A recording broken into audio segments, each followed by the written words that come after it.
收看关键时刻，我是庄老何。今天传出一个非常惊人的消息，你看到彭博怎么报道？他说，川普政府要入股 Intel。这消息一出来之后 ，Intel 股价直接喷了上去，甚至里面直接提到说，之前川普在呛 Intel 执行长陈立武的时候，他说你跟中国的关系太密切，甚至叫他去辞职，这些的放话根本就是白宫的谈判手段，根本就是白宫的施压手段，而这些只是第一步，因为川普现在要做一件事情是，只要能够对付中国的所有企业，我全部都要抓住。他现在是公然把手伸进去了美国企业里面，包括了 AI， 包括了晶片，包括了钢铁，包括稀土。他现在是无所不用其极，全部都抓在手上。今天是美俄的峰会，今天包括了普丁跟今天川普要见面了。见面之后，谁最怕？当然习近平踹了一弹。当今天普丁如果被收买了，当你今天让利给普丁了，如果出现联俄制中，那我习近平，那我中国不就踹了一弹了吗？好，我们现在介绍今天的来宾，第一位财经专家黄世聪，大家好；时事评论员张宇轩，大家好；资深媒体人吕国珍，大家好；资深社会记者王瑞德，大家好；最后一位是专业专家林廷辉，大家好。志总，我们刚刚特别提到，川普第一任不敢做的，第二任我通通做。第一任我不管你怎么样去杀华为，美国政府的手就是不会进入到企业里面。但第二任我也不演了，我豁出去了，我各种方法我通通来了。结果在这个氛围之下，别忘了，今天美俄峰会就要来开始。是习近平怕死实际上，目前为止来说话，川普已经慢慢变成了让国际社会都非常害怕的一个人。为什么这样讲呢？你看他最近很多事情不能够做，他都做了。最新的消息不是 Intel， 他准备美国政府要入股 Intel。好，那你想说这是史上第一次吗？没有，事实上借由这个入股 Intel 这件事情来说的话，习近平还慢慢发现到说代际多雕。为什么代际多雕？赵友你知道吗？因为川普已经慢慢变成什么？他是另外一个习近平，他是另外对，他是美国习近平。为什么？因为他就用习近平的方式在对付习近平嘛。中国很多都是国营企业啊，那你现在入股美国入股，这个不是也是国营企业？而且我跟他讲，他不是只有入股这一家，他市场已经做了很多了，他已经变成是什么？习近平最不想看到的样子，就是镜子里面看到他以为是川普，居然是我自己啊！好，那我讲，现在习近平踹了蛋呢，除了这个美国现在好像要把很多产业收编到国有，或者有更大的影响力之外呢，另外一个就是他现在在密切观察。今天晚上凌晨的时间呢，在我们台湾3点半的时候呢，普会要正式登场，就是川普跟普丁。那咱们这次会议来说话，习近这个川普什么事情干不出来？川普会不会在这次死大绝把普丁让过来之后，哇，糟糕！这个对习近平来说就非常害怕。虽然说普丁一直打电话跟习近平说安呐，我没安呐，但是问题是你不知道川普会做什么事啊。搞不好他提出来的条件，让这个让普丁很开心啊，很开心啊，那就被拉拢过去啊。联俄制中会不会正式登场？那这是中国最担心的雅尔达会议的2.0会不会成真？所以来跟你讲，最近的一连串发展之后，就让你知道说，其实习近平真的遇到了一个不世出的大敌人，那就是川普。但是他其实慢慢戴上了习近平的面具。知道，我们刚刚讲了 Intel 的部分，这不是空穴来风。刚刚彭博已经报道，你看连华尔街他都已经报道，他说美国政府正在商讨入股 Intel，这是一个大事情，也难怪今天 Intel 股价直接喷上去了。没错，实际上现在全世界都在关注这件事情。事实上，这件事情大家过去都不太敢做。你说救什么 MP Material 已经快要倒了，那它是由这个美国国防部来救它，我觉得这个是 OK， 因为为了稀土嘛。那你说入股这个所谓的日铁的一股，那只是你象征性，但它是真的要出钱出钱买下来之后，然后而且他要扮演救他的一个重要角色，这在过去美国政府是没有听过这样的状况。那为什么我们说这个很破天荒？事实上，在川普第一任期的时候，他的司法部长叫巴尔，他就建议美国政府要介入股票啦，然后跟华为竞争的电信公司啦，包括说什么 AT&T 啦、T-Mobile 啊、Sprint 的，我们要直接跟他竞争，我们入股，然后用国家力量跟华为竞争。但是，照我跟你讲，当时川普第一任，他也是跟华尔街关系不错，他也知道说，这个这样搞有点怪怪的。我们美国是资本主义，那这个怎么这个就有点怪？以前他还不敢做，他现在就不管了。反正我这次就是要入股，慢慢怎么样？所以他完全豁出去了。对，所以我就说他现在已经变了一个人嘛。我跟他讲，为什么他要救 Intel？因为很简单，第一个 ，Intel 目前为止是美国的什么技术的长子。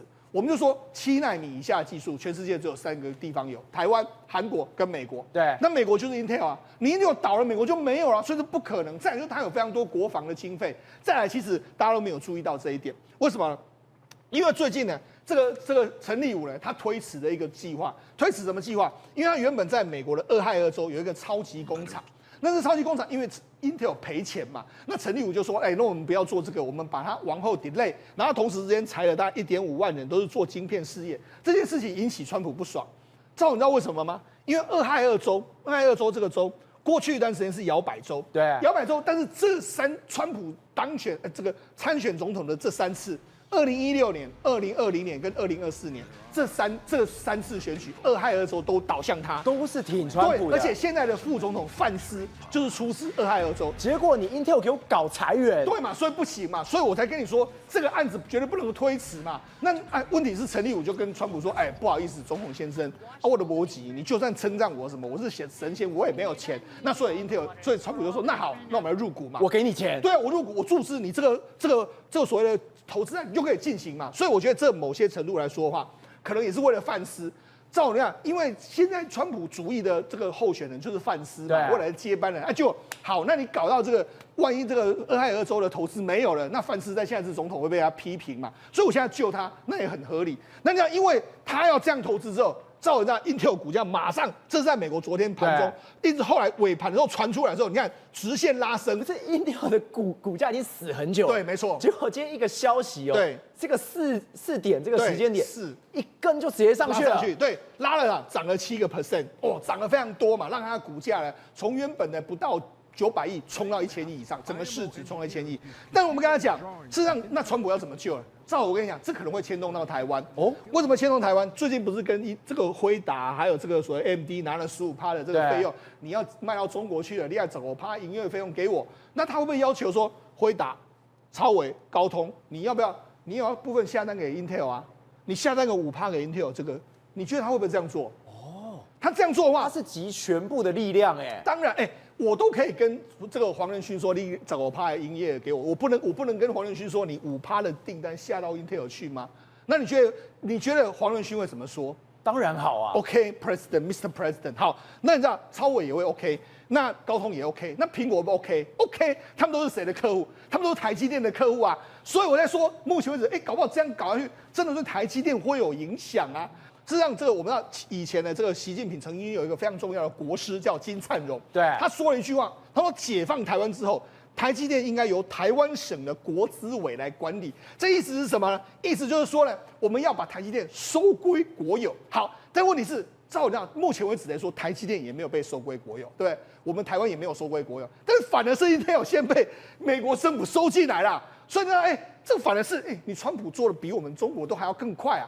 好，那除了这个川普做这件事，我们就讲之前他已经入股了2家公司了嘛。我们说 MP Material， 对，这个 MP Material 的时候，你知道吗？他入股的时候，其实他这家公司已经快要倒了，因为什么？因为他被这个中国的稀土砍到这个血流成河啊，就没想，因为美国需要有稀土的公司，所以当时的美国的这个国防部就用4亿美金收购他的股份，收购15%股份，变成是这个最大股东。那最大股东的时候，我们就讲，我们刚才不是说吗？他可以给他保证嘛？那他给他什么保证吗？美国政府就说，你生产的铢还有这个相关的这个稀土，我们美国政府给你买，我通通要的。对，买一个额度，而且他保证什么呢？我美国政府跟你收购的是每1公斤大概是110块美金哦。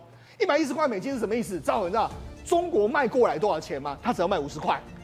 但如果你卖50块，你 MP Material 一定倒，所以我给你保证110块，让你赚钱。对，那因为让你赚钱，我国防部也赚钱嘛。对，所以你知道国防部这样说之后，股价就暴涨。你看，从原本股价大概是30几块，现在已经涨到70几块了。是今年就暴涨370%，因为它有美国政府的保证啊。那我就跟你讲，Intel 搞不好现在也会这个样子啊。好，另外第二件事是什么呢？我们前一阵子在说话，新日铁不是要买这个美国国家钢铁吗？对。那当时呢，这个在拜登时代是反对的。对。拜登说没得谈呐，因为这个有很多我们美国工人，这个民主党要求工人保障，不可能。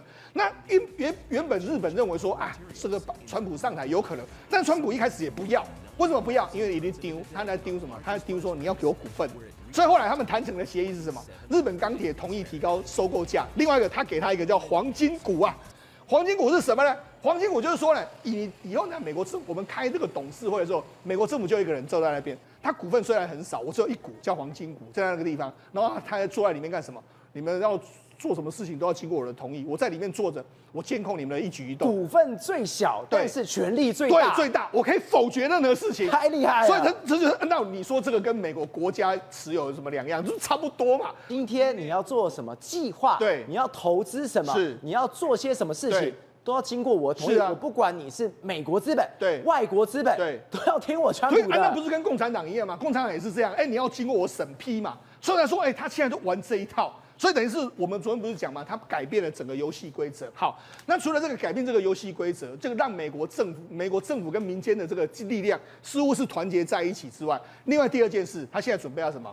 我既然知道习近平是我最大的敌人的时候，那我现在要什么？联俄抗中。好，联俄抗中来说，那你要怎么样呢？事实上，虽然川普说了他也认为说这一次见面呢，我们达成这个协议的机会很低，但是他释出了一些优惠。对，什么优惠呢？他说我们临时豁免部分针对俄罗斯的制裁。你说在这个会谈前，对，先出了第一张牌。是。我们之前对俄罗斯的这些制裁先缓缓，对，至少有3亿了。对，我们先部分豁免。所以那当然，俄罗斯接受到了这个状况嘛。好，那我就讲为什么俄罗斯也想呢？你看俄罗斯最近他们不是跟中国租了很多飞机吗？对。那租了很多飞机之后，结果中国要他偿还。就没想到中国就收到什么保险赔款的这个状况，他就说好啦，我们给你一些钱就好了啦，我们给你一些赔款的这个状况就可以了，但是我们那些飞机收不回来，哪有这种事的？他就耍赖嘛，所以现在显然普丁对中国来说也是开始有一些不一样的手段，那再加上你看美国在拉拢他嘛，那拉拢他说搞不好给他一个非常大的 favor 之后，普丁就可能就琵琶别抱。所以我才说这个对中国来说压力很大。好，那对中国压力很大，那怎么办呢？于是中国在最近一段时间呢，他们的阿拉斯加，因为他们这一次在阿拉斯加要进行这个安克拉兹要进行这个会谈嘛，对。特别像美国呢，就是他们当地就侦测到5艘中国船呢靠近这个阿拉斯加海域，这有多紧张啊？对啊，8月5号是就在这个阿拉斯加附近，对，5艘当然要开始听听看，你们有什么布局或者怎样可能性，侦测任何可能性嘛。他们包括什么雪龙2号啦，然后深海1号啦、极地号啦，还有中山大学的这个极地号，还有这个探索3号等等，都到这个地方来，因为他想要知道，你普会，你们到底的贡献啊？你到底对我们中国有什么影响？因为中国很怕被出卖嘛。所以我跟你讲，最近的国际局势真的非常有趣。你看，普丁跟这个川普都能够见面，那尤其是你看，川普现在用中国的方法在打击中国，所以说接下来的中美对抗赛来说的话，我觉得进入了一个完全不一样的风貌。我们接下来看到的是什么？好像是2个习近平在对打，但是其实呢，那个美国那个习近平揭开面具之后，其实他是川普。廷伟，我们这样一路看下来，我们今天看到的美俄峰会、普会，刚刚看到了中国的这个破冰船、科考船在后面绕，为什么？我会怕啊，我会怕什么？你普丁会不会被收买？你千万不要忘了，今天川普怎么样说？他说，在这次的美俄峰会里面，有25%是没办法谈成功，那是有75%啊，会成功的。我们刚才一路谈下来，我今天对中国，川普是无所不用其极。第一任不敢做的事情，第二任我直接做了，把手直接伸到企业里面去。那今天如果这个峰会里面，他真的提出一些东西给普丁真的会琵琶别抱。对，我们先回顾一下川普曾经在竞选过程当中说，他的历史老师曾经教过他，他说如果你让2个敌人来讲的话，不能让他们合作在一起，一定要分化2个敌人。那请问，中国跟俄罗斯其实都是美国的敌人，问题是说哪一个是最大敌人，哪一个是次要敌人？现在俄乌战争一打下去，俄罗斯显然国力衰退了嘛，那当然现在川普要分化的就是普丁跟习近平嘛，不让他们2个人抱在一起，因为川普一直骂拜登是笨蛋，为什么骂他笨蛋？就是让2个人抱团嘛，把他抱团取暖嘛。好，现在问题来了，现在终于到了这个时间点了，你知道有很长一段时间，美国跟俄罗斯的领导人都没有见面嘛，现在准备安排在阿拉斯加这样见面的一个场合上面，请问幕僚作业是不是应该都先做好了？所以他们这2个领导人才能够在阿拉斯加见面。对，也就是说，按照川普这种要面子的这样的领导人来讲的话，应该是什么？至少普丁可以这个给我承诺什么东西，让我可以在美国内部可以做一个大外宣，不是吗？对，让美国人民都觉得说，哇，普丁赞，不赞川普赞，川普呢，你终于可以这个搞定这个普丁，不是吗？所以啊，为什么会答应见面的主要原因，应该就是幕僚有谈出一些眉目出来，即便没有办法100%的完整，但是至少有一些东西出来。好了，现在问题来了，现在谁最害怕？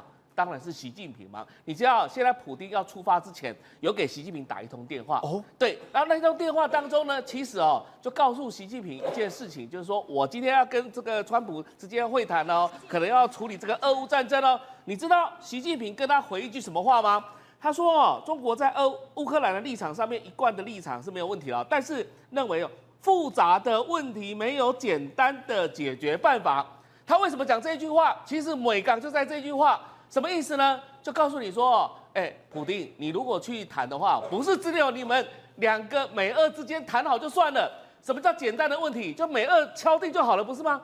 就刚刚世聪讲的，以前我们有讲一下雅尔达会议，雅尔达会议在干嘛？就是大国安排嘛，其他小国在靠边站。雅尔达会议是什么？是把中国卖掉的。对，就是雅尔达会议在干嘛？其实就是在处理当时这个大国领导的概念。为什么在安理会设立这个否决权制度、常任理事国制度，就是在雅尔达会议当中鼎立下来。那其他小国家全部都听大国的，所以这时候呢，两大国如果说美俄安排好了，那你中国呢，你就乖乖听话就好了。那这时候习近平怎么办？所以他说，什么叫做复杂问题没有简单的解决方法、解决办法？复杂问题意思是说，不是只有你美俄而已啊。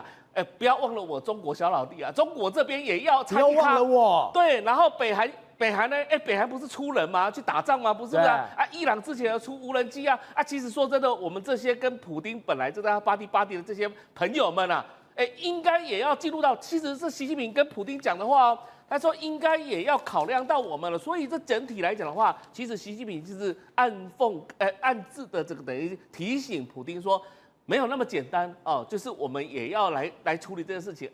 至少我们也要分一杯羹的概念嘛，你不要忘了我们嘛。所以这其实为什么习近平会这个担心的原因，因为普丁其实说真的，手上可能有很多中国的一些相关的证据。如果说真的川普愿意给他东西的话，那这时候把他卖了。不是很难过吗？到时候这个川普拿这个东西去刁习近平怎么办呢？对不对？还有呢，最近来讲的话，就是说大家认为说，如果川普跟普丁见完面之后，会不会接下来川普跟习近平见面呢？对，你看到今天传出一件事情哦，川普讲说，如果说未来我们要尽一切努力可以拯救黎智英的话，我们会看看能够做什么，并竭尽所能。所以什么意思？美国现在把黎智英抬上来。请问黎智英有那么重要吗？对美国国家利益来讲的话，黎智英真的那么重要吗？黎智英是香港问题，而香港本身来讲本来就不是一个独立的国家。你黎智英在香港搞这个言论自由的情况下，当然美国力挺，但是不要忘了，当时最力挺香港民主的是谁？就是民主党啊，就是拜登啊，就是布林肯他们啊。那川普从来大家认为说，川普其实是不管这件事情，怎么突然间回过头来，川普就是对自由言论或者是民主自由这么关心呢？对，什么意思呢？其实川普心里很清楚啊，我搞一个黎智英出来，我看你中国怎么回应他。那中国一定说这是我中国内政问题。绝对美国不能干涉。等一下，你的意思说他是故意谈崩的？故意就把你丢一个东西出来，中国不爽，然后中国不爽之后就开始叫嚣，叫嚣之后，结果美国说，这样子的话，我们什么东西还好谈吗？谈得下去吗？我再举一个例子，以前中国外长王毅跑到日本的时候，如果说气氛佳。这个灯光美、气氛佳的时候，当然就怎样，两边就谈合作嘛。对。但是如果你王毅跑到这个日本去之后，给你提钓鱼台问题的话，那不是不谈了吗？什么意思呢？就是如果要找一些麻烦，我就丢一个议题让你无法接受，那我们怎么谈得下去？就谈不下去。所以显然意思是，川普不想跟习近平谈。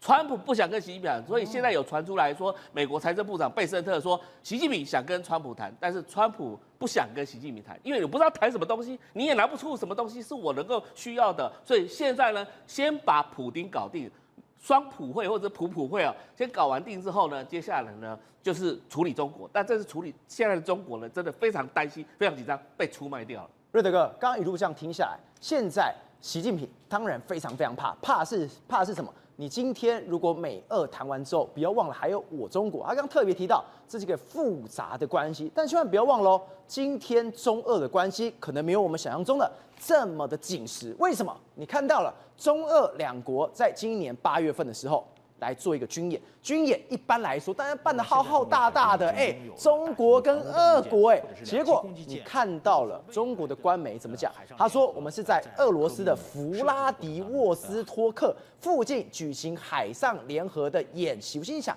这什么地方啊？我跟大家讲，这个地方就是海参崴。海参崴是什么？之前是中国的领土啊，之前不是说什么中国领土寸土不让，结果现在遇到这件事情。马上不敢讲了。没错，刚刚那个地名对不对？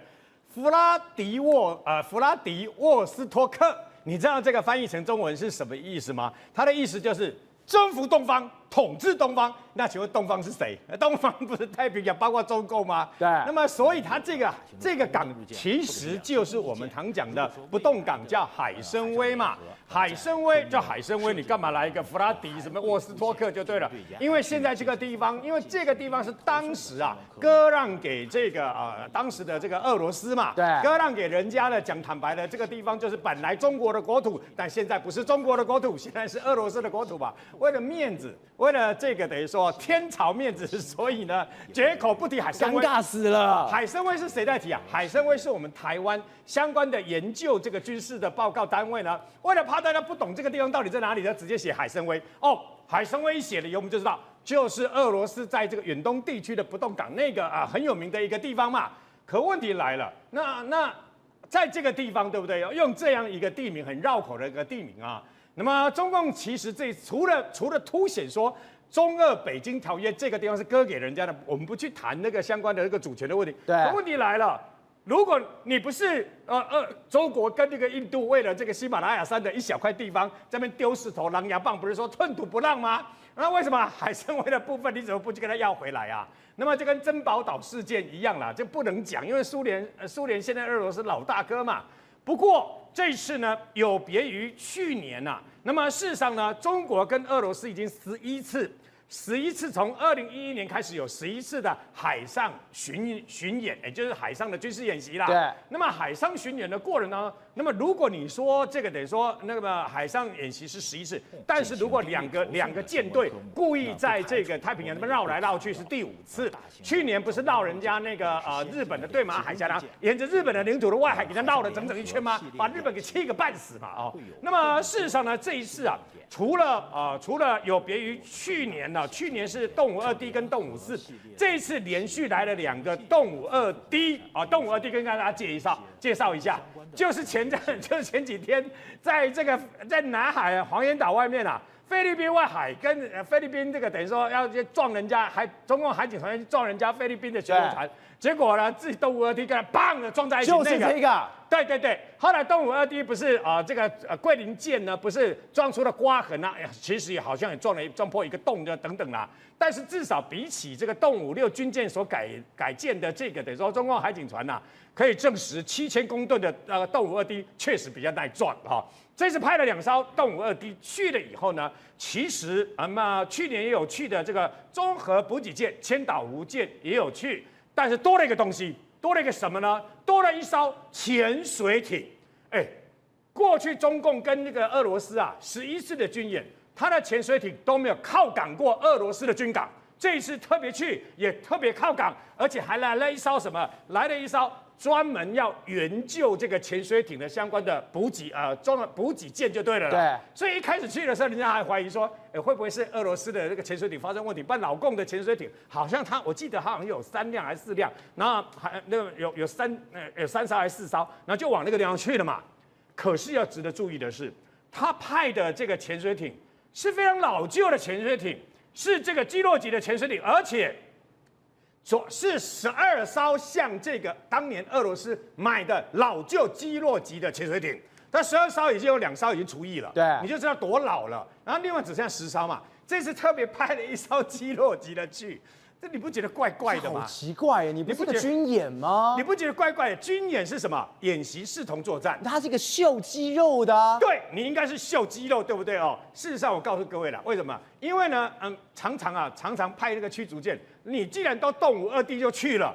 你动武2D去什么意思？老共现在最棒的潜水艇只有2种型号，动武5跟动武2D。动武5就是万吨级的驱逐舰，动武2D就是次级的，但是也是很棒的，就是你派出来这2艘动武2D都比俄罗斯的驱逐舰来的先进嘛，所以你不用怕说我要压倒俄罗斯的军舰嘛。那你为什么去派一艘你跟俄罗斯买的，而且准备要淘汰的这个等于说潜水艇呢？你知道老共后来面对这个他有一套说法，什么说法？还有一套说法就是说他怕美国那么在美国潜水艇收集有关中共潜艇的相关的这个声纹比对之类的，用这个东西你少来了啦，你不要来跟我来这一套啦。